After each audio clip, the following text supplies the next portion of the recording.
Let the words of my mouth and the meditation of my heart be acceptable in thy sight, O Lord, my strength and my Redeemer.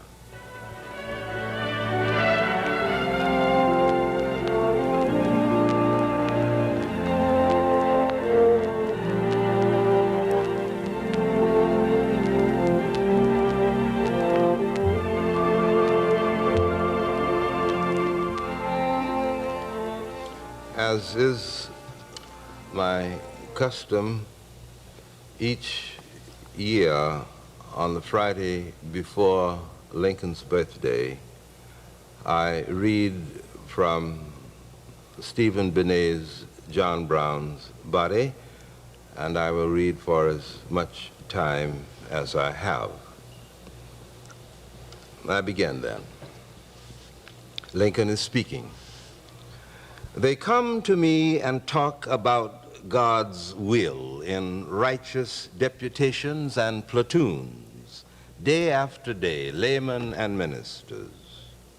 They write me prayers from 20 million souls defining me God's will and Horace Greeley's. God's will is General this and Senator that. God's will is those poor colored fellows' will. It is the will of the Chicago churches. It is this man's and his worst enemies. But all of them are sure they know God's will. I am the only man who does not know it. And yet, if it is probable that God should, and so very clearly, state his will to others on a point of my own duty, it might be thought he would reveal it to me directly, more especially as I so earnestly desire to know his will. The will of God prevails, no doubt. Yet in great contests, each side claims to act in strict accordance with the will of God. Both may. One must be wrong. God could have saved this union or destroyed it without war if he so wished. And yet this war began, and once begun, goes on, though he could give victory at any time to either side. Yet I know this, and this only. While I live and breathe, I mean to save the Union, if I can, and by whatever means my hands can find under the Constitution. If God reads the hearts of men as clearly as he must to be himself, then he can read in mine, and has for 20 years, the old scarred wish that the last slave should be forever free here in this country. I do not go back from that scarred wish, and have not. But I put the Union first. The Union first and last, before the slave. If freeing slaves will bring the Union back, then I will free them. If by freeing some and leaving some enslaved I help my cause, I will do that. But should such freedom mean the wreckage of the Union that I serve, I would not free a slave. O will of God, I am a patient man, and I can wait like an old gun flint buried in the ground while the slow years pile up like moldering leaves above me underneath the rake of time, and turn in time to the dark, fruitful mold that smells of Sangamon apples, till at last there is no sleep left there, and the steel event descends to strike the live coal out of me and light the powder that was always there. This is my only virtue as I see it. Ability to wait and hold my own and keep my own resolves once they are made in spite of what the smarter people say. I can't be smart the way they're smart. I've known that since I was an ugly child. It teaches you to be an ugly child. It teaches you to lose a thing you love.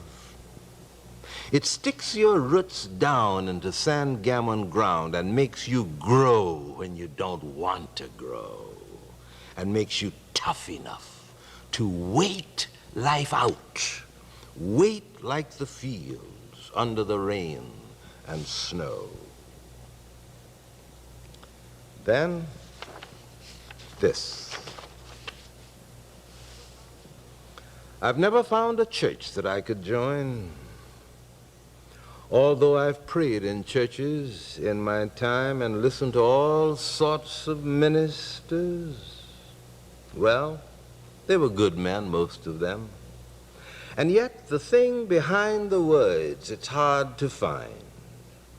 I used to think it wasn't there at all, couldn't be there. I cannot say that now. And now I pray to you and you alone. Teach me to know your will. Teach me to read your difficult purpose here, which must be plain if I had eyes to see it. Make me just. There was a man I knew near Pigeon Creek who kept a kennel full of hunting dogs, young dogs and old, smart hounds and silly hounds.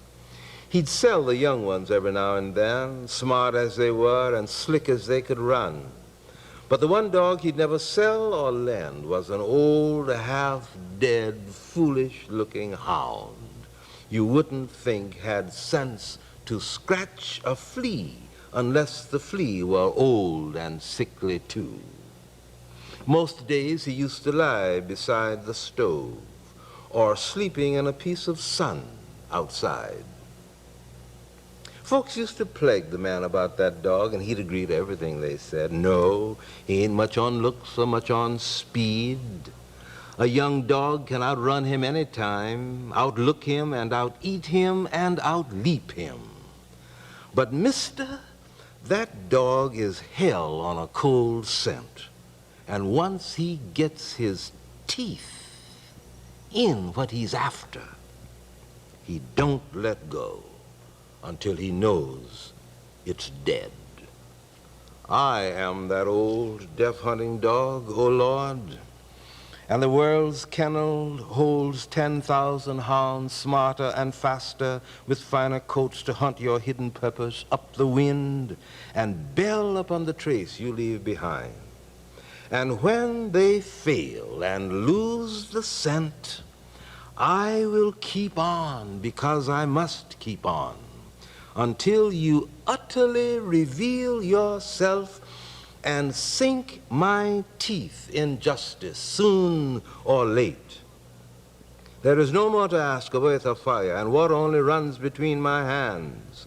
But in the air I look, in the blue air, the old dog muzzled down to the cold scent day after day until the tired years crackle beneath his feet like broken sticks and the last barren bush consumes with peace.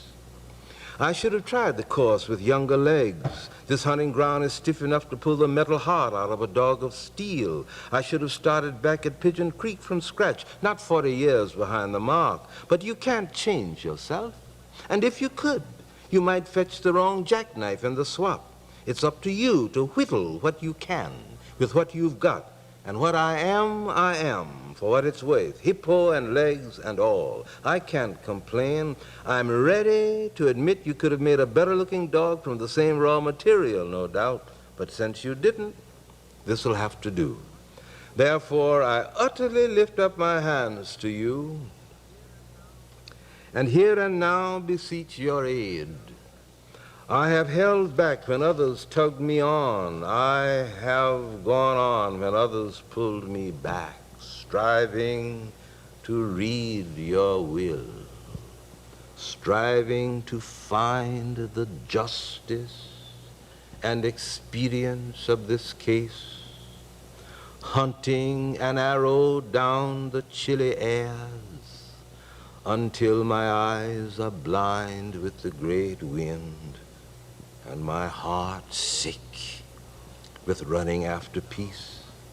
And now I stand and tremble on the last edge of the last blue cliff, a hound beat out, tail down and belly flattened to the ground. My lungs are breathless and my legs are whipped. Everything in me is whipped except my will. I can't go on, and yet I must go on.